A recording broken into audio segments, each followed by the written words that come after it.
भगवान के लिए प्लीज YRF स्पाई यूनिवर्स को कंटिन्यू मत करो। YRF स्पाई यूनिवर्स मतलब बॉलीवुड का सबसे बड़ा टाइम पास स्कैम। पब्लिक के मेहनत के पैसों में आग लगाना बंद करो यार, और प्लीज़ बड़े एक्टर्स पे पैसे उड़ाने की बजाय थोड़ा राइटर्स पे भी खर्च कर लो, वरना ऑडियंस अब धांसू ट्रेलर के झांसे में आके भी थिएटर्स आना बंद कर देगी। हे गाइज यूजुअली मैं किसी को रोस्ट या ट्रोल नहीं करता हूँ, मैं सिर्फ कंटेंट रिव्यू करता हूँ और उसको देखने के बाद जो भी फील होता है पॉजिटिव या नेगेटिव ऑनेस्टली आप सबके सामने बोलता हूँ। और सच बताऊँ, हम सब इंक्लूडिंग मी एक मिडिल क्लास स्ट्रगल से गुजरते हैं। किसी के घर में फाइनेंशियल प्रॉब्लम्स हैं, किसी के माँ बाप की तबीयत ठीक नहीं है, किसी के एग्जाम्स अच्छे नहीं गए हैं, तो किसी का मैनेजर उनको रोज़ डांटता है। ज़िंदगी ऑलरेडी प्रॉब्लम से भरी पड़ी है और इन सब के बीच एक ऐसी चीज़ होती है जो इंसान को थोड़ी देर के लिए स्ट्रेस फ्री करती है, और वो है एंटरटेनमेंट, मूवीज़। अब सोचो, तुम अपनी फैमिली को एक बहुत ही हाइप्ड अप रेस्टोरेंट ले जाते हो, बाहर से चमचमाती लाइट्स, सेंट्रलाइज्ड AC, खूबसूरत इंटीरियर्स और सेलिब्रिटी जैसा शेफ। हाइप इतनी की लगता है वाह यार, आज तो पैसे पक्का वसूल होंगे। पर जैसे ही खाना आता है, ठंडी सड़ी हुई रोटी, 10 बार गर्म की गई सब्जी और दाल जो सीधा फ्रिज से निकाल के माइक्रोवेव में फेंक दी गई हो, तुम घर पहुंच के यही सोचोगे भाई घर का दाल चावल ही बेस्ट था। मूड भी खराब, पैसे भी वेस्ट और अगला दिन भी डल। एग्जैक्टली यही होता है जब एक आम आदमी अपनी फैमिली के साथ थिएटर में मूवी देखने जाता है। 500 से 1000 रुपए टिकट पे खर्च करता है, पर बदले में उसे क्या मिलता है? सिर्फ हाफ बेक्ड कहानी, घटिया सा VFX और बड़े बड़े स्टार्स के ठंडे कैमियोज। गाइस, मैं बात कर रहा हूँ YRF स्पाई यूनिवर्स की। शुरू से लेके आज तक की जर्नी देखते हैं और कहाँ गड़बड़ शुरू हुई वो भी समझते हैं। तो बात है 2012 की। एक फिल्म रिलीज होती है और उसको डायरेक्ट करते हैं कबीर खान, और जिसमें मेन लीड प्ले करते हैं प्रोबेबली बॉलीवुड के सबसे बड़े सुपरस्टार सलमान खान। फिल्म का नाम था एक था टाइगर। ये एक एक्शन थ्रिलर मूवी थी जिसमें सलमान खान एक रॉ एजेंट की भूमिका निभाते हैं and he is the best in his department. While on a mission, tiger को एक लड़की से प्यार हो जाता है। इवेंचुअली टाइगर को पता चलता है कि वो लड़की जोया भी एक एजेंट है, पर ISI की। ये दोनों अपनी अपनी एजेंसीज को छोड़ने का फैसला लेते हैं और भाग जाते हैं। मूवी उस टाइम के हिसाब से काफी अलग थी, एक्शन स्टाइलिश थे, फॉरेन लोकेशंस थी। सलमान को देसी अवतार से हटके एक एजेंट का रोल प्ले करते देखना काफी रिफ्रेशिंग था ऑडियंस के लिए। अच्छी अच्छी लोकेशंस, सलमान और कटरीना की अच्छी chemistry, everything was up to the mark कि मूवी इतनी अच्छी ना होने के बावजूद ठीक लगी लोगों को। फिर 2017 में टाइगर जिंदा है रिलीज होती है, पर इस बार फिल्म को कबीर खान नहीं बल्कि अली अब्बास जफर डायरेक्ट करते हैं। इसमें सलमान खान और कटरीना कैफ की आइकॉनिक जोड़ी हमें एक बार फिर बड़े पर्दे पर देखने को मिलती है। ये फिल्म एक था टाइगर का एक्सटेंशन है। दोनों ने अपनी एजेंसीज छोड़ दी हैं, वो शांति से अपनी जिंदगी बिता रहे हैं और अब वो दोनों पेरेंट्स भी बन चुके हैं। पर इंडिया के सामने एक सिचुएशन आती है और ऐसे में एक ही इंसान है जो इसको हैंडल कर सकता है, और इसलिए रॉ अपने बेस्ट एजेंट को फिर से बुलाती है and tiger being a true patriot इस मिशन पे जाने को अग्री कर जाते हैं। और उनका मिशन है इराक में एक टेररिस्ट ऑर्गेनाइजेशन द्वारा होस्टेजेस बनाई गई कुछ इंडियन नर्सेस को वहां से सेफली छुड़ाना और उन टेररिस्ट्स को न्यूट्रलाइज करना।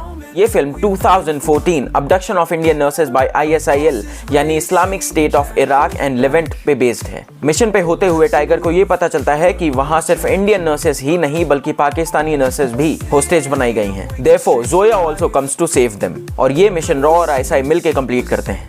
ये फिल्म डाइजेस्ट करने वाली बिल्कुल नहीं थी, बट स्टिल इसका मेन विलन, इस फिल्म का एक्शन और सलमान खान का स्ट्रॉन्ग स्क्रीन प्रेजेंस इसे एक डिसेंट वॉच बना देता है। एंड वी ऑल नो कि कलेक्शंस के मामले में दोनों ही मूवीज ने रिकॉर्ड्स बनाए भी और तोड़े भी। फिर 2019 में आती है ऋतिक रोशन और टाइगर श्रॉफ स्टारर सिद्धार्थ आनंद के डायरेक्शन में बनी फिल्म वॉर। रॉ का one of the best agents जो अब दुश्मनों के साथ मिलके इंडिया की अलग अलग नेशनल एजेंसीज के हायर ऑफिशियल्स को मार रहा है, और उसे रोकने के लिए उसके सामने उसी की कैलिबर का एक और एजेंट है। इस चूहे बिल्ली के खेल में कौन जीतेगा, इसी पर वॉर की कहानी टिकी है। फिल्म लगभग 180 करोड़ के बजट में बनती है और बॉक्स ऑफिस पर 550 करोड़ का बिजनेस करती है। ये मूवी सही मायने में ऋतिक रोशन की एक कमबैक फिल्म थी। फिर 2023 में आती है पठान, बॉलीवुड के सबसे चहेते सितारे का बॉक्स ऑफिस पर 4 साल के लंबे इंतजार के बाद कमबैक। फैंस के इमोशंस, नॉस्टैल्जिया और अपने फेवरेट स्टार को बड़े पर्दे पर दोबारा देखने की चाह। और इसी बीच YRF की तरफ से एक बहुत बड़ी न्यूज आती है कि इस फिल्म से YRF स्पाई यूनिवर्स की शुरुआत होने जा रही है। बस फिर क्या था, एक तो शाहरुख खान का कमबैक और ऊपर से कुछ ऐसा जो पहले कभी नहीं हुआ। Stage was all set and the excitement among the fans was sky high. Shahrukh Khan के 8 पैक्स, दीपिका का सेक्सी अवतार, John as a stylish and deadly villain और सलमान खान का कैमियो। अगर पाकिस्तान प्रेम वाली बात साइड में कर दें तो इस फिल्म में वो सब था जो फैंस को चाहिए था। रिजल्ट 250 करोड़ में बनी इस फिल्म ने बॉक्स ऑफिस पर लगभग 1100 करोड़ की कमाई कर तहलका मचा दिया और स्पाई यूनिवर्स की एक ग्रैंड ओपनिंग हो गई। सब कुछ सही जा रहा था, पर कहते हैं ना कि खाओ उतना ही जितना पचा सको। चीजें अब बिगड़ने वाली थी और फैंस अब ये सोचने लगे कि पठान से स्पाई यूनिवर्स की शुरुआत तो हो गई, पर अब आगे क्या। बहुत सारी फैंस थियरीज बनती हैं, बहुत सारे स्पेकुलेशंस लगाए जाते हैं और फिर 2023 में ही नवंबर के महीने में रिलीज होती है YRF स्पाई यूनिवर्स की 5वीं इंस्टॉलमेंट। सलमान खान और Katrina Kaif starrer tiger 3। Tiger और जोया के बेटे को कोई किडनैप कर लेता है और दोनों से कोई ऐसी चीज चुराने को बोलता है जिससे इंडिया का बहुत नुकसान होगा। इंडिया को हर्ट करने के अलावा उस आदमी की एक बैक स्टोरी भी है जिसकी वजह से वो टाइगर और जोया से बदला लेना चाहता है। वो आदमी होता है इमरान हाशमी और टाइगर 3 से स्पाई यूनिवर्स एक्सपोज होना शुरू हो जाती है। अब भाई देखो, हर चीज का फर्स्ट टाइम होता है तो एक्साइटमेंट भी ज्यादा होता है और चीजों को प्रेजेंट कैसे किया जाता है उस चीज का भी एक बहुत बड़ा सिग्निफिकेंस है।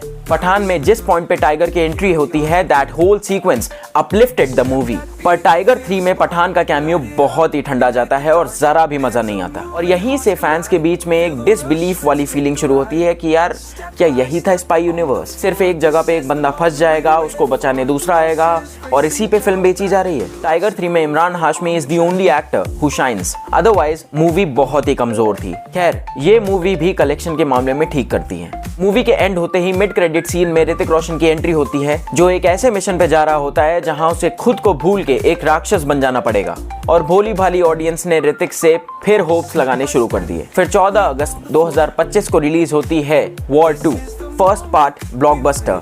साउथ इंडियन फिल्म इंडस्ट्री का एक superstar Hrithik in a very stylish अवतार, कियारा आडवाणी के बिकिनी शॉट्स, अरिजीत सिंह का एक रोमांटिक नंबर, एक अल्टीमेट डांस फेस ऑफ, मतलब सुपर हिट की guarantee as per the makers. पर एक बार फिर ऑडियंस को क्या मिला? धोखा, क्योंकि फिल्म के मेकर्स एक चीज भूल गए और वो था इस फिल्म के लिए एक अच्छी कहानी लिखना और उसके रिजल्ट्स इसके बॉक्स ऑफिस कलेक्शंस में साफ दिख रहे हैं। और 10 साल बाद भी अक्षय कुमार स्टारर बेबी बॉलीवुड की बेस्ट स्पाई थ्रिलर मूवीज में से है। तो सिर्फ बड़े स्टार्स के कैमियोज, हर मूवी में हीरोइंस को बिकिनी में दिखा के एक्साइटमेंट रेस करना, फॉरेन लोकेशंस, ये सब ना अब एक सैचुरेशन पॉइंट तक पहुंच रहा है और ऐसा ही रहा तो वो दिन दूर नहीं जब ऑडियंस इन मूवीज को पूछेगी भी नहीं। भाई अब भी वक्त है, समझ जाओ कि ऑडियंस को सिर्फ एक ठीक ठाक कंटेंट वाली मूवी चाहिए।